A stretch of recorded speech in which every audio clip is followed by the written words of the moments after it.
Well, the Old Testament book of the Song of Solomon does not appear often in the lectionary. In fact, it only shows up twice. And in both instances, its usage is optional. There are probably two reasons for this. One is that the book is basically a long, erotic love poem. And although Victorian mores died more than a century ago, it still feels a little uncomfortable talking about romance and physical intimacy in church. The other reason is that the poem is attributed to King Solomon, who's said to have had 700 wives and 300 concubines, not the person you'd instinctively turn to for relationship advice. But this raises the question of why Western society and the modern world in general settled on monogamy as the norm for state-sanctioned romantic partnerships. According to the BBC, only 5% of all mammal species remain committed to a single partner for life. In Plato's Republic, Socrates asserts that society would be better off if humans lived like the vast majority of mammals and refrained from entering into lifelong partnerships. Okay, I know that's an oversimplification. It doesn't take into account Plato's distinction between different classes of people, but bear with me.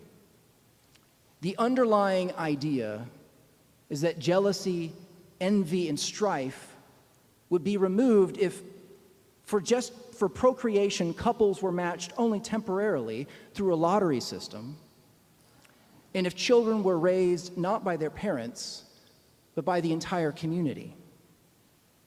If you really want to get rid of nepotism and any other form of favoritism, and to ensure a true meritocracy with equal opportunity for all, this, according to Plato, is the way to do it.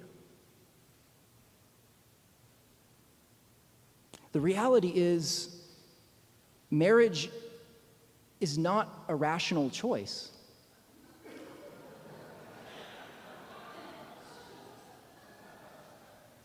It involves risk and uncertainty, weighty responsibilities, the loss of freedom, and the likelihood of heartache, either through death or some other form of separation and loss. And yet there is incredible blessing in it. Yes, if you're fortunate enough to marry your best friend, someone whose values, interests, tastes, and personality perfectly match your own, then it's a deep and overflowing source of happiness. But even if you don't spend every waking moment together with your partner, and you have separate hobbies and separate friends, there's still the potential for rich and abundant blessing. Specifically, the blessing of experiencing intimacy with God in a transformative way. Often when we think of what it looks like to encounter God, we think of powerful mountaintop experiences, epiphanies achieved through life devoted to prayer and contemplation, to the quietness and solitude of retreat in the cloister or on a literal mountaintop. But as Mother Megan reminded us at the Rector's Reading Group last week, Martin Luther famously called marriage the school of character. Hermits and monks never have to argue over whose turn it is to do the dishes or to take out the trash or to take the kids to soccer practice. They either live alone or they've taken vows of obedience, and so they have their assigned duties, their times of prayer and meditation, and that's it. It's in the stressful world of mortgages and careers, of grocery shopping, cooking, and cleaning that we really have opportunities to grow in virtue, particularly the virtue of patience, but also of faith. And because marriage is a unique relationship, and that it's a lifelong covenant between two people, for better, for worse, for richer, for poorer, in sickness and in health, It's a powerful opportunity to become more like Christ and to share God's unconditional, unchanging love with one another. Two people, two human beings cannot live together without annoying and offending one another at some point. It's impossible. Tension and conflict are bound to arise. That's just part of the human condition.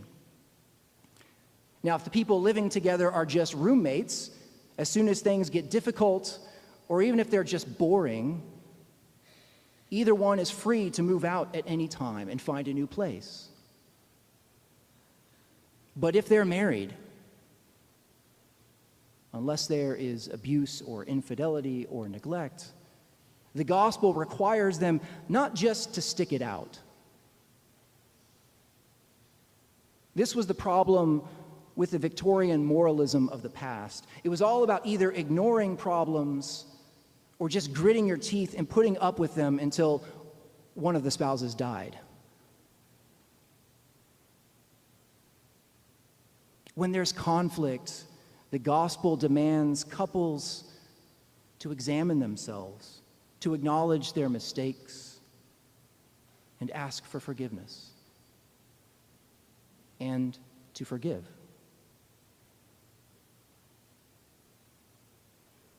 As we were reminded a few moments ago, love is patient, love is kind, love is not rude, it does not insist on its own way, it is not irritable, it is not resentful.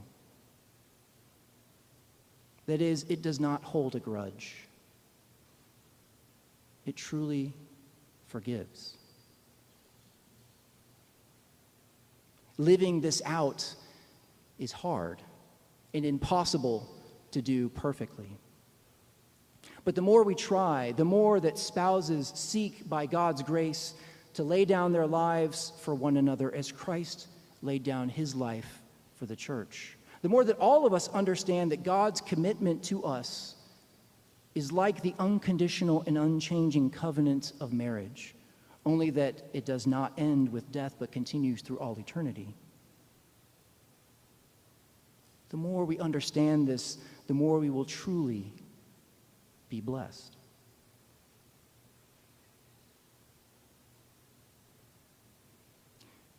In the first English Book of Common Prayer, published in 1549, there was only one wedding ring, that which the groom would give to the bride. And when it was placed on the bride's finger, the groom would say, "With my body, I thee worship."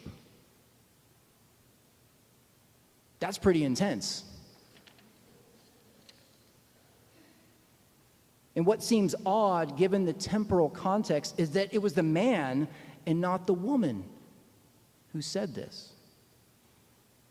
And it's especially crazy since the 1549 prayer book strongly emphasizes the idea that in marriage, the man represents Christ and the woman represents the church, which means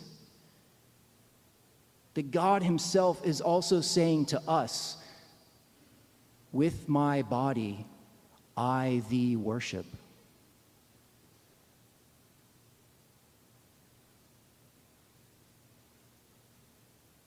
In its original sense, the word worship meant to ascribe worth to declare or treat something as valuable. And this is precisely what God has done for us through Christ. Given his body, that we might know that we are loved by God more than we can possibly imagine. Colin and Roma, may you know and grow in this love as you are joined together today in holy matrimony. Amen.